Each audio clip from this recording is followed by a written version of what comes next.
So, hello everybody, welcome back to the channel. This is Anu, and today we are going to start with the next topic of the structural organization in animals, class 11th, that is connective tissue. इस particular lecture में हम लोग overall connective tissue को पूरा complete कर देंगे. कोई भी टॉपिक कनेक्टिव टिश्यू का नहीं बचेगा. इसके पहले वाला लेक्चर बेसिक प्लस उसमें एपिथेलियम की चीज़ें थी. नाउ इस पर्टिकुलर लेक्चर में कनेक्टिव टिश्यू को मैं बहुत अच्छे तरीके से आपको क्लियर कर दूंगी. एंड ऑल्सो इसके बाद जो लेक्चर आएगा उसमें muscular tissue as well as neural tissue दोनों टिश्यूज़ का मैं एक साथ बनाऊंगी, बिकॉज वो दोनों टॉपिक छोटे छोटे हैं. बट कनेक्टिव टिश्यू के की बात करूँ ना, तो कनेक्टिव टिश्यू में थोड़ा सा ज़्यादा है as compare to muscular and neural tissue, तो इसको एक पर्टिकुलर लेक्चर एक देना ही पड़ेगा. Now starting with the connective tissue ना सबसे पहली चीज़ मोस्ट अबंडेंट है एंड वाइडली डिस्ट्रीब्यूटेड टिश्यू है हमारी बॉडी में. अबंडेंट का मतलब होता है वो बहुत ज़्यादा मात्रा में जो पाया जाता है ना, that is what abundant is. तो हमारी बॉडी में सबसे ज़्यादा पाया जाने वाला tissue is the connective tissue. And ये बहुत ज़्यादा वाइडली डिस्ट्रीब्यूटेड है, मतलब बहुत हमारी बॉडी में बहुत ज़्यादा हद तक फैली हुई है ये. एंड ये अब देखो मेजर, मैंने जब तुम लोग को ये भी बताया था कि कितने टाइप के टिश्यूज़ होते हैं, उसमें भी मैंने तुमको ये क्लियर किया था कि कनेक्टिव टिश्यू का मेजर काम होता क्या है. तो इसका बेसिक और मेजर काम क्या होता है ना, कि ये सपोर्ट करता है as well as linkage provide करता है, यानी कि कनेक्शन बनाता है in between other tissues and organs. ये बेसिक कनेक्टिव टिश्यू का काम होता है. उसके बाद कनेक्टिव टिश्यू बना किस किस चीज़ से है ये मैं आपको बता देती हूँ. कनेक्टिव टिश्यू ना दो चीज़ों से मिलके बना है. एक होता है मैट्रिक्स और एक होता है सेल्स. ठीक है, मैट्रिक्स में भी अब दो चीज़ें आएंगी, एक होता है ग्राउंड सब्सटेंस एंड एक होता है फाइबर. तो अब ये देख लो that in this particular connective tissue दो चीज़ें आएंगी, मैट्रिक्स आएगा, सेल्स आएंगी. मैट्रिक्स में भी दो चीज़ें आएंगी, एक होता है ग्राउंड सब्सटेंस, एक होता है फाइबर. तो जो मैट्रिक्स है ना वो ज़्यादा अमाउंट में पाया जाता है as compare to sales.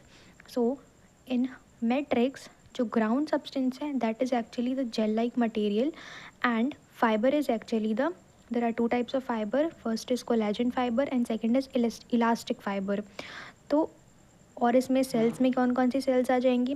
Sales में आ जाएगा फाइब्रोब्लास्ट, मस्ट सेल, मैक्रोफेज आ जाएगा, WBCs आ जाएंगे जैसे कि eosinophil, neutrophil and plasma B cells. ये सारी टाइप की सेल्स आ जाएंगी.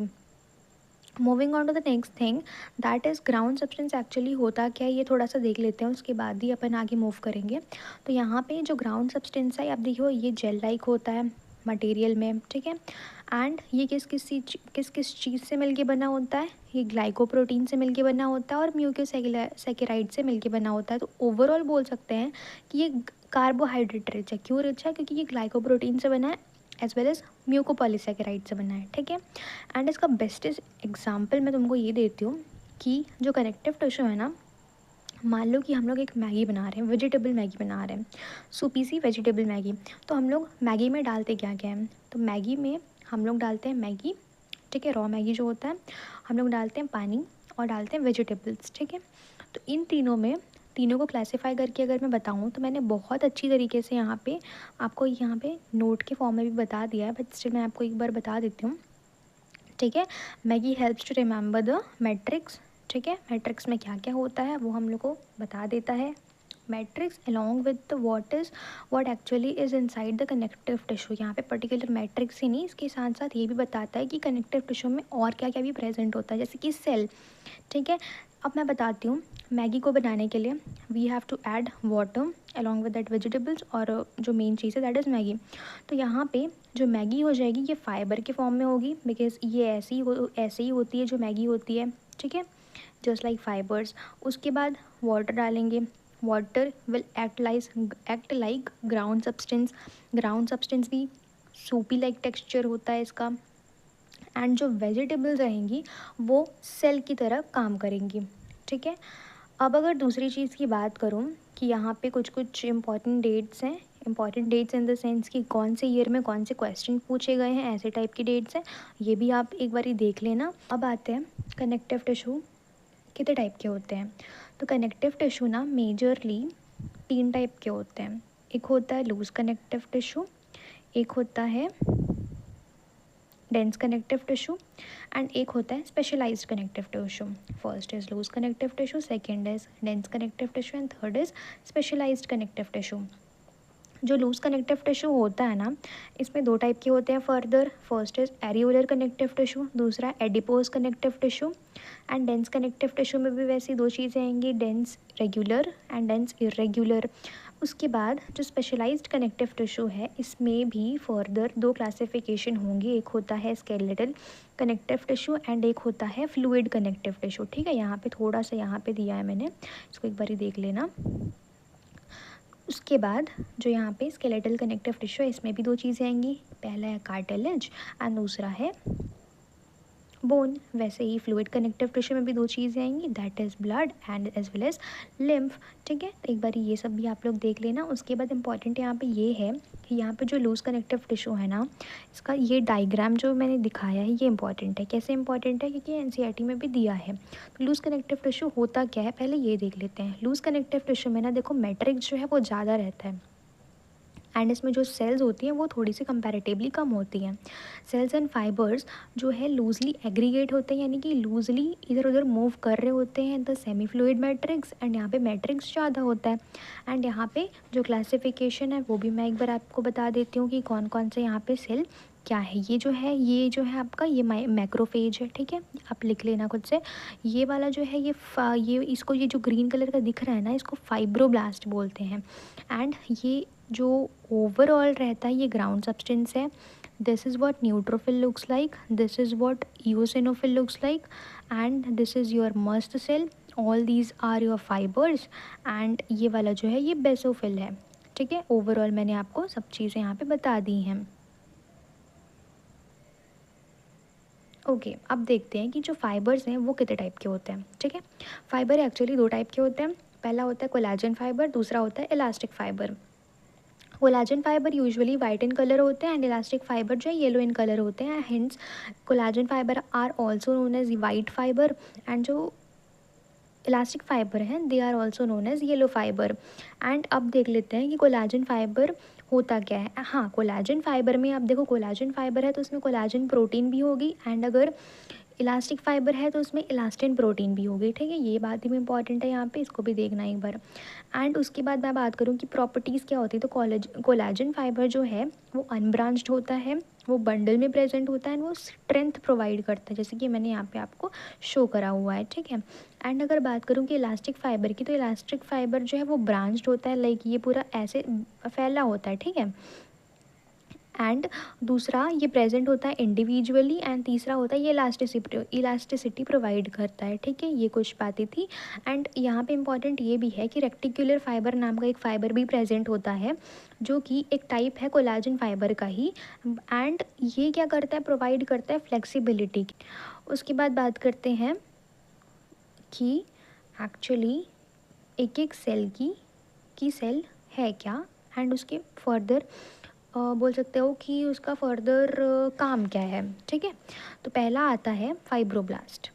फाइब्रोब्लास्ट जो है ना, ये क्या करता है, सिक्रीट करता है फाइबर को as well as ground substance को and it is the most abundant cell among all. ठीक है, दूसरा आता है मैक्रोफेज. मैक्रोफेज को ना एक फेगोसाइटिक सेल भी बोला जाता है क्योंकि ये फेगोसाइटोसिस करता है. फेगोसाइटोसिस मतलब होता है इनगल्फ कर लेता है फॉरेन सब्सटेंस को एंड उसको डिस्ट्रॉय कर देता है पूरा पूरा. ठीक है, थर्ड आता है eosinophil and fourth is neutrophil and fifth is basophil. ये तीनों एक टाइप के WBC हैं एंड इनको हम लोग फर्दर आगे पढ़ेंगे. ठीक है, एंड उसके बाद आता है मस्त सेल. मस्त भाई एकदम मस्त है, कैसे बताऊँ. जो मस्त है ना, इसका एक्चुअली ये जो मस्त सेल है ये इन्वॉल्व्ड होता है किसमें, इन्फ्लेमेटरी रिएक्शन में हमारी बॉडी के. इन्फ्लेमेटरी रिएक्शन मतलब कि हम लोग को, जैसे मान लो कि हम लोग को मधुमक्खी कोई काटी है तो हमारी बॉडी में क्या होगा, हमारी बॉडी में जहाँ पे मधुमक्खी ने काटा है वहाँ पे स्वेलअप हो जाएगा. तो जहाँ पे वो स्वेल हो रहा है तो उस टाइम पे इन्फ्लेमेशन हो रहा है. स्वेल मतलब इन्फ्लेमेशन ही होगा. तो इन्फ्लेमेशन में इन्फ्लेमेटरी रिएक्शंस होंगे एंड उस रिएक्शन को परफॉर्म करने के लिए मस्त सेल ही रिस्पॉन्सिबल है. इसीलिए बोला मैंने कि ये मस्त है एकदम. एंड ये क्या करेंगे, देखो इन्फ्लेमेशन मतलब होता है कि जहाँ पे रेडनेस आती है, जहाँ पे गर्म हो जाता है, जहाँ पे स्वेलिंग हो जाती है, इसी को ओवरऑल इन्फ्लेमेशन बोलते हैं, है कि नहीं। एंड तो देखो होता क्या है कि इन्फ्लेमेशन होती कैसे है। जो मस्त सेल है ये सिक्रीट करता है 3 चीज़ें। पहला होता है हिस्टामिन, दूसरा होता है सेरोटोनिन एंड तीसरा होता है हेपेरिन। तो इन लोग का हम लोग पढ़ लेते हैं कि फंक्शन क्या होता है। सबसे पहले हिस्टामिन की बात करते हैं। तो हिस्टामिन को अपन लोग वेजोडिलेटर भी बोलते हैं, यानी कि वो डायलेशन में मदद करता है। फॉर एग्जांपल हम लोग को मधुमक्खी ने बाइट करा, अभी जो मैंने एग्जांपल दिया था सेम वही है कि हम लोग को अगर मधुमक्खी ने बाइट करेगी तो उस टाइम पे इन्फ्लेमेशन होगी, यानी कि वहाँ पे जो ब्लड सप्लाई है वो एकदम से ज़्यादा तेज़ हो जाएगी। एंड जब वो मान लो हमारी ये नॉर्मल ब्लड वेजल है एंड अगर ये नॉर्मली जा रही है तो क्या हो जाएगा ना कि जब मधुमक्खी काटेगी तो इन्फ्लेमेशन हो जाएगा, इन्फ्लेमेटरी रिएक्शंस हो जाएंगे एंड इन्फ्लेमेटरी रिएक्शन से ये जो है चौड़ी हो जाएगी क्या हमारी ब्लड वेसल्स एंड यहाँ पे स्वेलिंग हो जाएगी। ठीक है, this part is what is the work of histamine. उसके बाद सेरोटोनिन आता है। सेरोटोनिन को अपन लोग बोलते हैं वेजो कॉन्स्ट्रिक्टर, ये कॉन्स्ट्रिक्ट करता है हमारी ब्लड वेसल्स को, कॉन्स्ट्रिक्टर भी बोलते हैं इसको। ठीक है, तीसरा आता है हेपेरिन। हेपेरिन जो है एंटीकोगुलेंट है, यानी कि ये क्या करता है, प्रिवेंट करता है क्लॉटिंग को ब्लड में। ठीक है, मैंने यहाँ पे छोटू सा लिखा भी है, इसको अगर समझ में आए तो पढ़ लेना। उसके बाद देखते हैं कि लोकेशन क्या होती है, फंक्शन क्या होता है एरियोलर कनेक्टिव टिश्यू का। एरियोलर कनेक्टिव टिश्यू क्या है, एरियोलर कनेक्टिव टिश्यू एक लूज कनेक्टिव टिश्यू का ही पार्ट है जो कि हम लोग अभी तक पढ़ रहे हैं। ठीक है, ये इंपॉर्टेंट है इसीलिए इसके बारे में इतनी सारी इन्फॉर्मेशन दी गई है, सो प्लीज़ इसको स्किप मत करना बिल्कुल भी। ओके, तो इसका जो पोजीशन है, लोकेशन क्या होता है, it's just below the skin and इसका बेसिकली फंक्शन ये होता है कि it connects the skin with underlying muscle. ठीक है, मैं आपको आगे बहुत अच्छी तरीके से बताऊंगी कि ये होता कैसे, तो बस अभी देखते जाओ। इसका ये क्या करता है, it act as a basic framework for epithelium. अब देखो होता क्या है कि जैसे यहाँ पे मैंने कुछ चीज़ें बताई हैं, ये वाला जो पार्ट है ये होता है एरियोलर कनेक्टिव टिश्यू, जो हम लोग जिसके बारे में इतना सब कुछ पढ़ रहे हैं। हमारी स्किन देखो, मैंने कल जब एपिथेलियम पढ़ा रही थी तब भी मैंने तुम लोगों को ये बताया था कि हमारी जो स्किन है उसकी टॉप मोस्ट लेयर एपिथेलियम होती है एंड जो एपिथेलियम है उसमें सबसे ऊपर वाली लेयर जो है एपिडर्मिस है, उसके नीचे वाली लेयर डर्मिस है, उसके नीचे रहता है एरियोलर कनेक्टिव टिश्यू, उसके बाद होता है मसल। ठीक है, मसल सबसे नीचे में आएंगे, उसके ऊपर में आएगा एरियोलर कनेक्टिव टिश्यू, उसके ऊपर में आएगा डर्मिस, उसके ऊपर में आएगा एपिडर्मिस। एंड एपिडर्मिस और डर्मिस मिलके ही ना हमारी जो स्किन है इसको फॉर्म करते हैं। ठीक है, अब देखो कि जो एपिडर्मिस है it is actually keratinised stratified epithelium, जो कि मैंने आपको कल भी बताया था, यानी कि जब मैं आपको एपिथेलियम कंपाउंड एपिथेलियम के बारे में बता रही थी तब मैंने बताया था कि स्किन के ऊपर केराटिन प्रोटीन डिपॉजिट होती है। क्यों होती है, ताकि वहाँ पे वो ड्राई रीजन मेंटेन कर सके। ठीक है, एंड उसके जस्ट नीचे में एपिडर्मिस के नीचे में डर्मिस होता है। डर्मिस जो है it is dense irregular connective tissue and उसके जस्ट नीचे में हाइपोडर्मिस होता है। हाइपोडर्मिस में ही हमारा जो एरियुलर कनेक्टिव टिश्यू है वो प्रेजेंट होता है। ठीक है, एंड उसके बाद आते हैं एडिपोज कनेक्टिव टिश्यू में, which is the second part of the loose connective tissue. इसमें क्या होता है ना, देखो सबसे पहली चीज़ ना ये स्पेशलाइज्ड होता है loose, it is actually specialised loose connective tissue. ठीक है, देखो इसको ना एनसीईआरटी में स्पेशलाइज्ड कनेक्टिव टिश्यू में इंक्लूड किया है। थोड़ा सा यहाँ पे कंफ्यूजन वाला चीज़ है, प्लीज़ अच्छे से सुनो कि जो एनसीईआरटी है ना उन्होंने इसको इंक्लूड करा है समरी में कि ये स्पेशलाइज्ड कनेक्टिव टिश्यू है। और यहाँ पे मैंने लिखा भी है why it is specialised connective tissue. It is specialised connective tissue because it is specialised to store fat. ठीक है, इसका रीज़न ये है कि ये स्पेशलाइज्ड होता है फैट को स्टोर करने के लिए, इसीलिए इसको स्पेशलाइज्ड लूज कनेक्टिव टिश्यू बोला जाता है। ये इंपॉर्टेंट है, please remember this. Now it's a specialised form of areolar connective tissue, ये भी मैंने आपको बताया है। अब देखो होता क्या है ना कि जो एक्सेस ऑफ न्यूट्रिएंट्स जो हम बॉडी में कंज्यूम करते हैं थ्रू अवर फूड, तो वो क्या होती है जो इमीडिएटली यूज़ नहीं होती है ना, वो फर्स्टली कन्वर्ट हो जाती है फ़ैट में, एंड फैट में कन्वर्ट होने के बाद वो स्टोर हो जाती है सेल्स के अंदर। जब वो सेल्स के अंदर स्टोर होगी तो उन सेल्स को बोलेंगे अब एडिपोसाइड, यानी कि सिंपल वर्ड्स में बताऊँ तो फैट फिल्ड सेल्स जो है उनको एडिपोसाइड्स बोलते हैं।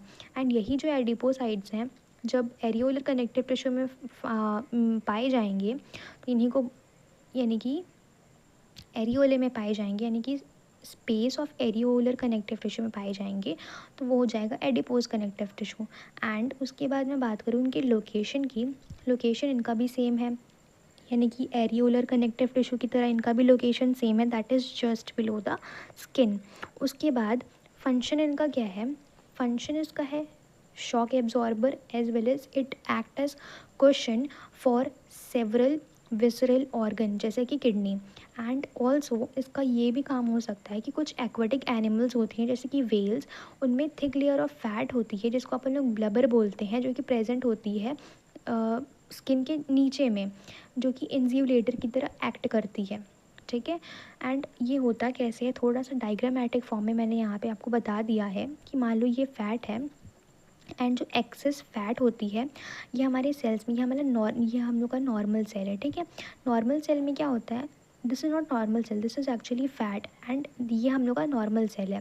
एंड अब ये फैट इस नॉर्मल सेल के अंदर आएगी तो ऐसा कुछ स्ट्रक्चर फॉर्म हो जाएगा, and this is what adipocyte looks like. ठीक है, ओवरऑल मैंने आपको एडिपोसाइट्स के बारे में बता दिया। उसके बाद दूसरा जो आता है, पहला था लूज कनेक्टिव टिश्यू जिसमें हमने एरियोलर कनेक्टिव टिश्यू के बारे में पढ़ा, और एडिपोज कनेक्टिव टिश्यू के बारे में पढ़ा। अब पढ़ेंगे अपन डेंस कनेक्टिव टिश्यू। ठीक है,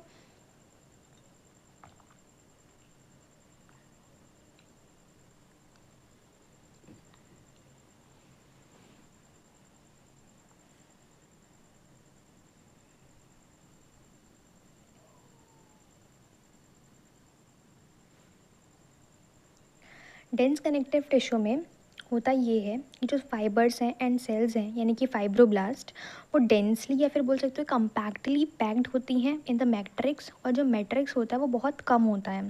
ठीक है, डेंस कनेक्टिव टिश्यू दो टाइप के होते हैं, एक होता है डेंस रेगुलर कनेक्टिव टिश्यू और एक होता है डेंस इरेगुलर कनेक्टिव टिश्यू। ठीक है, डेंस रेगुलर कनेक्टिव टिश्यू में जो फाइबर्स और फाइब्रोब्लास्ट रहते हैं ना, वो पैरेलली अरेंज्ड होता है, जैसे कि मैंने इस डायग्राम के थ्रू बता दिया है। एंड जो डेंस इरेगुलर कनेक्टिव टिश्यू है, इसमें फाइबर्स और फाइब्रोब्लास्ट रैंडमली अरेंज्ड होते हैं, जैसे कि इस डायग्राम में मैंने दिखाया है आपको। ठीक है, उसके बाद बात करूँ कि जो डेंस रेगुलर कनेक्टिव टिश्यू हैं वो कितने टाइप के होते हैं, वो दो टाइप के होते हैं, एक होता है लिगामेंट, एक होता है टेंडन। ठीक है, तो लिगामेंट होता है वो बोन टू बोन कनेक्ट करता है, एंड जो टेंडन होता है वो मसल टू बोन कनेक्ट करता है। बस इतना ही कुछ था इसके बारे में। उसके बाद बात करते हैं स्पेशलाइज्ड कनेक्टिव टिश्यू के। तो स्पेशलाइज्ड कनेक्टिव टिश्यू में सबसे पहला आता है स्केलेटल कनेक्टिव टिश्यू।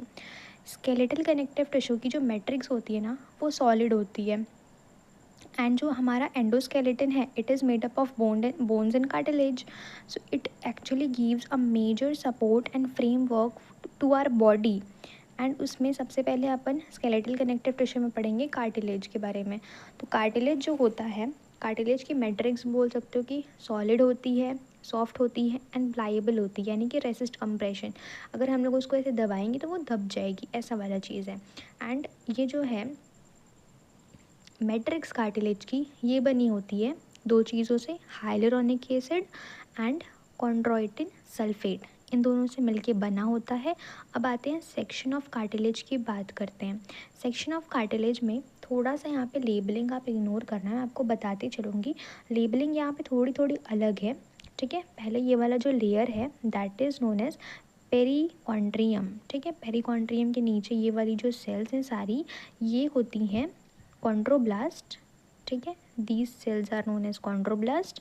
ठीक है, उसके बाद मैं अगर बात करूँ, ये जो इलास्टिक फाइबर हैं, ये इलास्टिक फाइबर ये वाले हैं सारे, and these are collagen fibre, this is collagen fibre, and these are lacunae, यानी कि fluid filled space are called lacunae, जिसके अंदर कॉन्ड्रोसाइट रहता है। एंड अगर मैं बात करूँ कि पर्टिकुलरली कार्टिलेज की, तो एक कार्टिलेज मतलब कार्टिलेज के में एक लैक्यूने के अंदर मल्टीपल कॉन्ड्रोसाइट रह सकते हैं, मैक्सिमम 4, यानी कि 1 से 4 कॉन्ड्रोसाइट एक लैक्यूने के अंदर रह सकते हैं। लैक्यूने क्या होता है? लैक्यूने एक खाली फ्लूइड फिल्ड स्पेस होता है इनसाइड आर मैट्रिक्स, मैट्रिक्स के अंदर। एंड यहाँ पे इम्पॉर्टेंट ये भी है, कॉन्ड्रोब्लास्ट क्या होता है? कॉन्ड्रोब्लास्ट जो है वो इमेच्योर कार्टिलेज सेल है, जो कि जस्ट बोल सकते हो कि just after the perichondrium present होता है, inner to perichondrium it is present. And इस मल्टीपल चीज़ें होती हैं, तो इसमें जैसे कि ये वाला जो है ये सब मैट्रिक्स है। एंड बाकी सब तो मैंने आपको बता दिया। उसके बाद यहाँ पे कुछ है, हाँ जी, देखो मैट्रिक्स ऑफ द कार्टिलेज जो है सिक्रीट होती है कॉन्ड्रोसाइट से, ये भी बहुत इंपॉर्टेंट है यहाँ पे। उसके बाद कार्टिलेज का एग्जांपल देख लेते हैं। टिप ऑफ द नोज़ हो गया, एक्सटर्नल ईयर या फिर ईयर पिन आप बोल सकते हो, इन्वर्टेब्रल कॉलम में एंड प्यूबिक सिम्फाइसिस में, बिटवीन रिब्स एंड स्टर्नम में, इन सब का एग्जांपल यहाँ पे कार्टिलेजेस प्रेजेंट हैं। उसके बाद दूसरा आता है बोन। जो बोन होती है ना, उसकी जो मैट्रिक्स होती है वो सॉलिड होती है, हार्ड होती है, नॉन प्लाएबल होती है। एंड जो बोन है, इसकी ये जो ऊपर वाली लेयर है, this is known as periosteum. And इसके जस्ट नीचे क्या प्रेजेंट है? ऑस्टियोब्लास्ट प्रेजेंट है। उसके बाद कोलाजन फाइबर प्रेजेंट है यहाँ पे। एंड इसमें पता है इम्पॉर्टेंट क्या है? इसमें इम्पॉर्टेंट ये है कि जो मैट्रिक्स होती है ना, किसकी? बोन की जो मैट्रिक्स होती है वो रिंग के फॉर्म में प्रेजेंट होती है। रिंग के फॉर्म में कैसे जो प्रेजेंट होती है उसको अपन लोग लैमेले बोलते हैं। एंड उस लैमेले में लैक्यूने प्रेजेंट होता है। लैक्यूने के अंदर क्या प्रेजेंट होता है? लैक्यूने के अंदर ऑफ कोर्स प्रेजेंट होगा ऑस्टियोसाइट। देखो मैं आपको फिर से सीक्वेंस में बताती हूँ। ये है पेरिओस्टियम, पेरिओस्टियम के जस्ट अंदर में ऑस्टियोब्लास्ट प्रेजेंट होगा। ऑस्टियोब्लास्ट क्या होता है? इमेच्योर बोन सेल आप बोल लो इसके यहाँ पे। एंड उसके बाद क्या प्रेजेंट होता है? इसमें भी कोलाजन फाइबर प्रेजेंट होंगे, इसमें भी प्रेजेंट होंगे, मैट्रिक्स प्रेजेंट होगी इसमें भी। पर मैट्रिक्स किसके फॉर्म में प्रेजेंट होगी? मैट्रिक्स होगी किस रिंग के फॉर्म में प्रेजेंट होगी। एंड मैट्रिक्स में लैक्यूने भी होंगे। लैक्यूने जो है फ्लूइड फिल्ड स्पेसेस हैं जिसके अंदर ऑस्टियोसाइट प्रेजेंट होता है। ऑस्टियोसाइट यहाँ पे सिर्फ और सिर्फ एक ही होंगे, एक लैक्यूने के अंदर में। तो ये सारी चीज़ें इंपॉर्टेंट थी जो कि मैंने सब चीज़ आपको बता दिया। उसके बाद मैं बात करती हूँ बोन्स के कॉम्पोजिशन की। तो बोन्स के कॉम्पोजिशन में एक होता है ऑर्गेनिक पार्ट, एक होता है इनऑर्गेनिक पार्ट।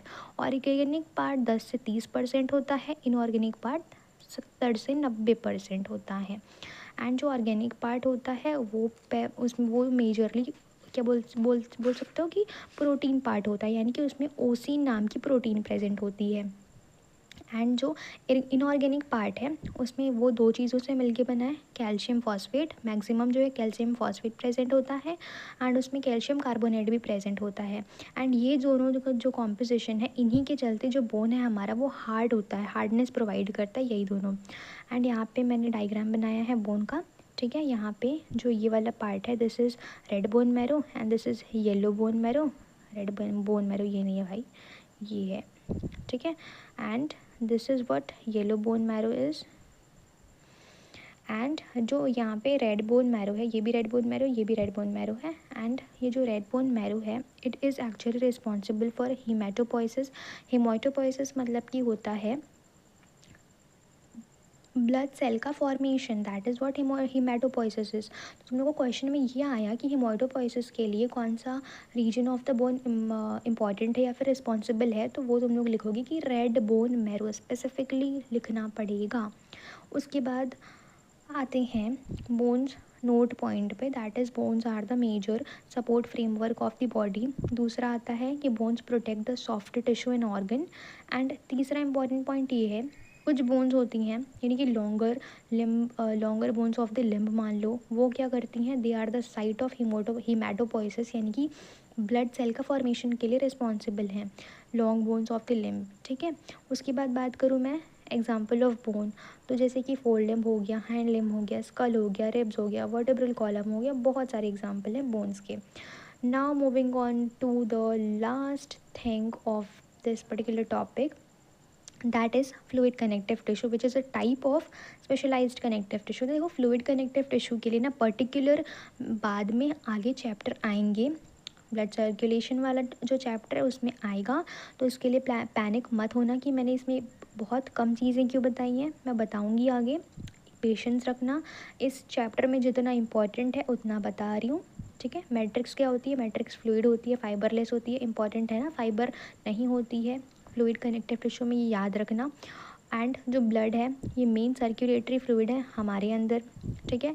एंड ब्लड में दो चीज़ें होंगी, एक होता है प्लाज्मा, एक होता है फॉर्म्ड एलिमेंट। फॉर्म्ड एलिमेंट में ब्लड सेल्स आएंगे और एक होता है प्लेटलेट्स, ठीक है। वैसे ही प्लेटलेट्स यानी कि जो क्लॉटिंग में मदद करते हैं। एंड बेटा ये यहाँ पे प्लेटलेट्स में नहीं है भाई, ये ब्लड सेल का टाइप है, WBC and RBC। There are two types of blood cell, that is red blood cell and second is white blood cell. इसके बारे में तो बचपन से पढ़ते आ रहे हो, तो मैं ज़्यादा फोकस कर नहीं रही हूँ यहाँ पे, ठीक है। दूसरा आता है लिम्फ, ठीक है। देखो स्पेशलाइज्ड कनेक्टिव टिश्यू में दो चीज़ें आती हैं ना, मैंने बताया था शुरू में ही, that is blood as well as lymph. तो यहाँ पे लिम्फ भी फिल्ट्रेशन ऑफ ब्लड में काम आता है, ये भी यहाँ पे देख लेना। और यहाँ पे ये भी इम्पॉर्टेंट है कि जो ब्लड है ये हेल्प करता है ट्रांसपोर्टेशन में, किसके ट्रांसपोर्टेशन में, बहुत सारे सब्सटेंसेस के, जिसमें कि गैसेस हो गया, हॉर्मोन्स हो गए, एक्सेट्रा। तो ये जो बताया था वो स्टार्टिंग से आपको अच्छे से पढ़ा दिया है। दैट इज़ कनेक्टिव टिश्यू की सब चीज़ें बता दी हैं, कनेक्टिव टिश्यू के टाइप्स हो गया, कॉम्पोजिशन हो गए, सब चीज़ मैंने बता दिया है। So that's it for today's video. अब आपको जो भी इम्प्रूवमेंट चाहिए मेरी वीडियोस में या फिर किसी भी चीज़ में, so please do let me know in the comments. And आपको कुछ भी डाउट वगैरह रहता है तो उसके लिए भी आप मेरे को कमेंट में पूछ सकते हो, I will definitely reply you. And that's it for today's video, see you in the next one.